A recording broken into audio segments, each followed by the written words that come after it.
Ole Miss plays the most unique style of play in our league, in my opinion. I think you guys, maybe Olin's the only one old enough to remember Coach Davis when he was the head coach here. Phenomenal coach. One of the best coaches in the country on both sides of the ball. Defensively, they cause a lot of problems because they're constantly changing what they do.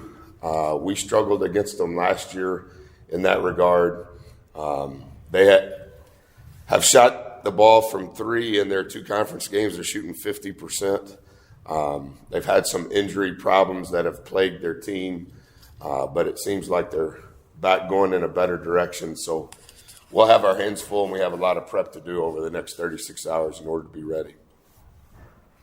Buzz, I know you've had a lot of really good teams, so this might be forgive me if this is a dumb question, but is this team abnormally deep in the ability to score off the bench, or is that par for the course for most of the teams? Well, I think in our tenure here, I think it's different than it was in years 1 and 2. We do have multiple guys that can pass, dribble, and shoot. I don't know. I would really have to think about, because I'm not good at comparing players that I've coached or teams, but I think our roster is going in the direction we would like it to go in. And I think our guys have done a really good job of accepting how we're asking them to play, particularly offensively. And through 2 conference games, we would like our turnover rate to be lower, and we would like to shoot a better percentage from the free throw line. But as far as the concepts of what we're asking them to do, and the youth and inexperience that they have as an individual and as a team together, I think our staff's done a really good job of what we practice, how we practice it, when we practice it. And I think our guys have done a really good job of understanding the why behind it. You know, instead of just saying, do this, I think sometimes teaching the why helps them understand why I'm doing it, and it helps them execute it better. So I know what you meant when you said Reed Arena became the place to be in 06, 07. Now, Billy was single and charismatic and handsome and all those things, so I thought that maybe played a little bit of a role into it, and I'm kind of joking there. But he was single, or still is, charismatic for sure. He probably spent more time in the community than I did. I'm the most boring guy ever. I'm either here at my house. Occasionally I'll go eat somewhere right as they open the doors. But, yeah, I remember it distinctly. My question was, does it all come down to winning and winning consistently, to have those crowds in there to make a difference, to make that 4 to 5 point difference in Arena? Yeah, I think so. I mean, whatever the movie was when we were young, you know, the baseball movie with Kevin Costner. Which one? Yeah, a bunch of them. Yeah, Field of Dreams. I think when you win, it helps the support, and then it's, you know, typical marketing problem. It's the chicken or the egg, which comes first. Are you winning because of the crowds, or did you start winning and then the crowds showed up? And maybe we're trying to do things at the same time. Maybe our community can continue to have a groundswell of support, and hopefully when our students come back, we can pick up where we left off from there. I think JMO and the marketing department here has been much more committed to a plan. I think that's been a part of it. I don't sit in on all of those things like I once did early in my career, but you can see visibly signs of people not in our program trying to connect with those outside our program to help our program. Is your team further along than you thought you would be at this point, or is it about what you expected? Yeah, I don't know. That's a good question. We played 8 games in November. That's more than I've ever played in November. That's the most you can play. We had the 1 game canceled in December, which allowed us an extra week of practice, which has never happened. I think adding the non-Division I game actually maybe ignited us faster than typical off of Christmas break. We got back on the 26th and then played on the 27th and then played again on the 29th. And regardless of opponent, just the rep of preparing to play and playing and having to execute, I thought that ended up being something that wasn't planned, that was very healthy for us.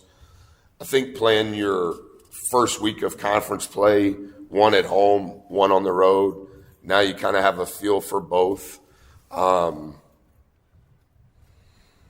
I guess because we have so many new guys, I think I said it to Travis, one of the things that when I prepare for an opponent, I look at minutes continuity, like how many minutes are being played by kids that were on the team last year, and then the typical how old are the kids on your team. Like we're in the bottom fourth in both categories.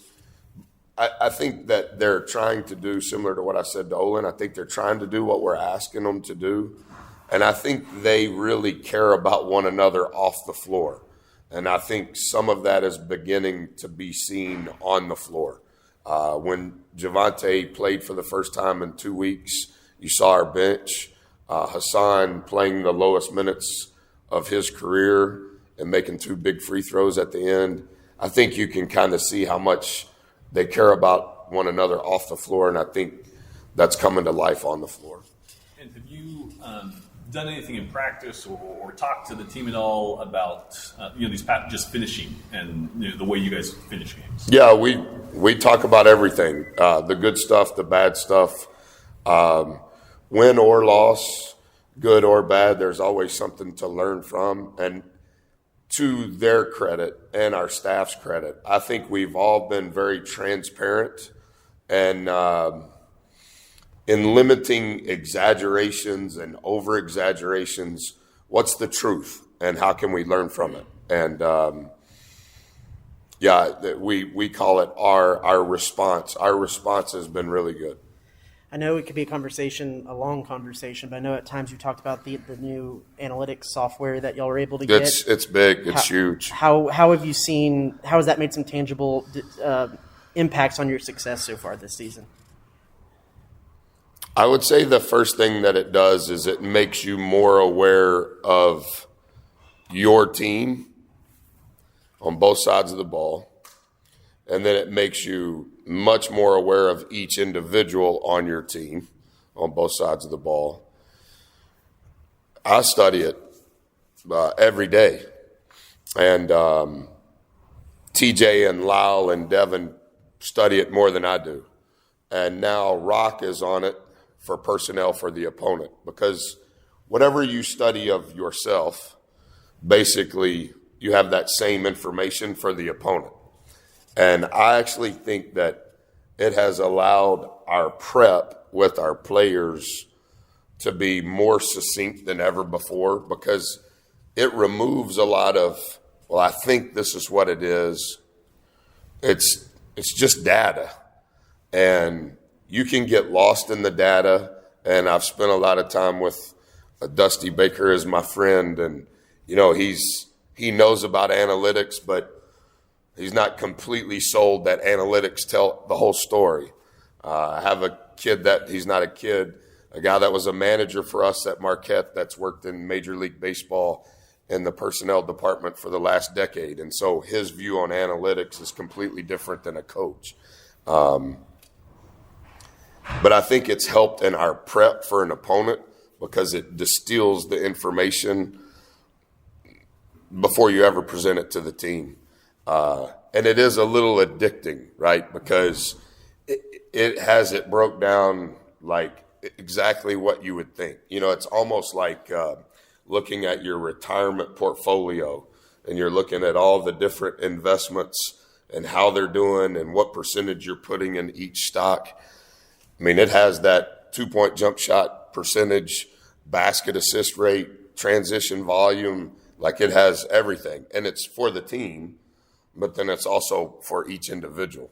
And so we've been cautious, Travis, about maybe how we present all of that to our team. but like some of the smart guys that are hoop junkies, like they want to know. They want to know their defensive points per possession. They want to know their offensive rebound percentage. Like if you ask Henry, hey, how many times was the ball in there when we shot it? And how many times did you get it? Like some of those guys, they want to know it. And I was a little hesitant, as I told you, when this first happened. Like I was aware of the company and I knew the people, and they came and visited. In hindsight, I shouldn't have been as hesitant because I think it's really good. Yeah. And I think 5 years from now, every program at this level will be doing it. How are you and Dusty Baker friends? It's a long story. Yeah. I just like learning. And so I knew he wouldn't know me. And so when the Reds were in town in Milwaukee, I went to the soul food place where I had a feeling he would be. And I was just kind of in the parking lot waiting to see if he would show up. He did. The place is real small. I knew the owners.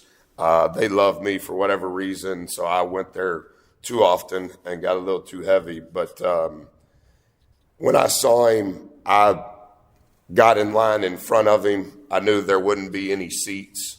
And so I sat down and knew that he would have to sit with me at the table.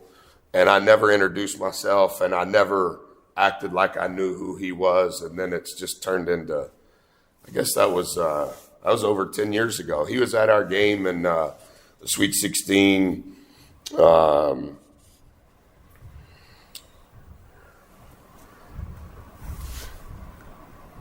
He was Albert Pujols, Coach La Russa.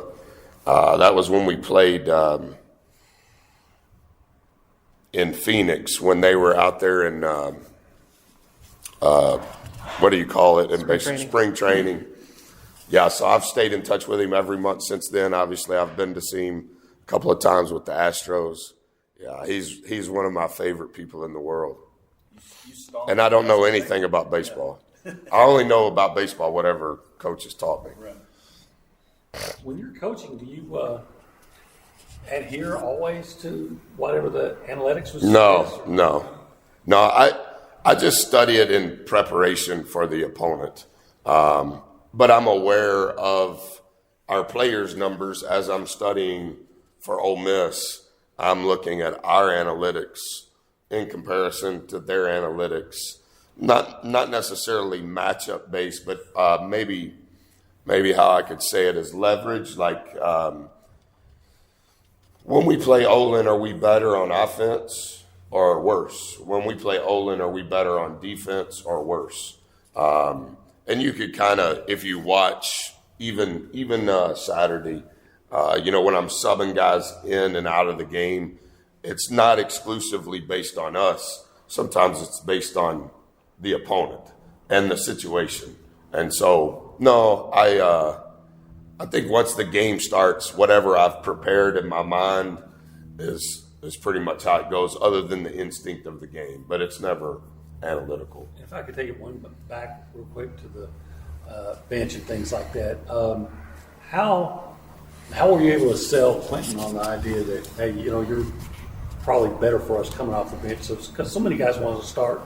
I've never said a word to him about it, and he's never asked. And I've done it before in my career, so maybe he's talked to some of those previous players. Maybe he's talked to our staff, but it's never been a conversation with Q and I. And I don't mean that in any sense other than it's the truth. I think that's the reason there hasn't been a word said. This is my opinion. He may say something differently. I think he trusts me and he knows I trust him. And so his mom's never texted me and asked. Dad's never called and asked. And I think that in and of itself is very rare. Well, it may be a simple answer, but when you've been able to separate in these first two conference games versus when the opposing team goes on a run, what's been the biggest thing that you pointed to say, hey, guys, this is why the opponent's coming back in the game and we're not able to sustain our success? Yeah, very good. Georgia, what it was they got the ball to the middle of the floor off the bounce, and we could never stop them. And then Arkansas was a little bit of that, but we couldn't finish the possession with the rebound. So many of our fouls happened while we were trying to get a defensive rebound. We only defensive rebounded 57% of the missed balls. And a lot of their free throws came, and a lot of our fouls came, particularly in the first half. I think we had 4 guys with 2 fouls. Henry, Ethan, Boots, and Aaron. We had 4 guys with 2 fouls each. Some had played. I think Aaron played 3 possessions and had 2 fouls. Those were the 2 things that changed the game. We couldn't guard the ball off the bounce against Georgia in that 12 to 13 minute segment. And then the last, whatever the number of minutes would have been against Arkansas, we just couldn't finish the possession with the rebound. Is it impressive, though, that they're able to weather the storm? Because we just saw the women not be able to do that on yesterday. I wasn't able to see the very end of the women because we were working. I saw most of it. Yeah, I think there is something to be said for weathering the storm and still winning, but also don't lose the discipline of what got you to that point. Typical coach answer. But I also don't know that from a defensive rebounding perspective, I don't know that we can get 57% of our the missed shots by the opponent and win another game. That was worse than when we played TCU. They beat us on the glass worse than TCU did, and that's why TCU beat us. Anything else for Coach? All right, thanks. What's the name of the software? HDI, something intelligence. Just type in HDI and it'll pop up. Cool. I can't remember what.